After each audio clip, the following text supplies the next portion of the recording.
అరే నా వెబ్సైట్ చాలా స్లోగా ఉందిరా, అరే నా యాప్ చాలా స్లోగా ఉందిరా. చాలాసార్లు మన ఫ్రంట్ ఎండ్ అప్లికేషన్ స్లోగా ఉంటే అది చాలా బ్యాడ్ కస్టమర్ ఎక్స్పీరియన్స్ ఇస్తుంది. దీనికోసం చాలామంది చాలా రీజన్స్ చెప్తారు.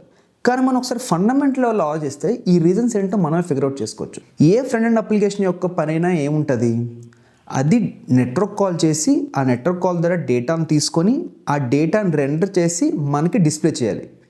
ఇది దాని అల్టిమేట్ పని. ఓకే, ఫస్ట్ మనం ఈ నెట్వర్క్ కాల్స్ ఆస్పెక్ట్స్ గురించి మాట్లాడుకుందాం.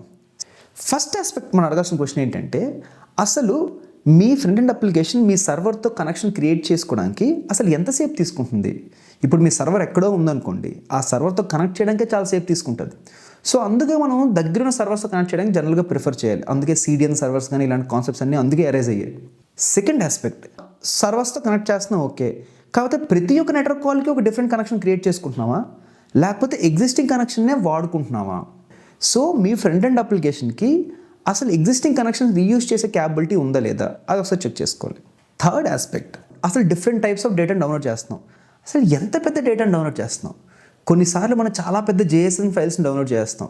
దానికంటే ఆ సేమ్ JSOన్ని మల్టిపుల్ ఫైల్స్ కింద బ్రేక్ చేసి మనం డౌన్లోడ్ చేసుకోవచ్చు.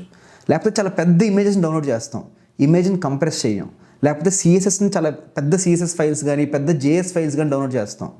సో డేటా మినిమైజ్ చేస్తే మన డేటా ఫాస్ట్గా వస్తుంది. సో ఈ 3 ఆస్పెక్ట్స్ మన నెట్వర్క్ సైడ్ నుంచి మనం ఒకసారి ఆలోచించాలి.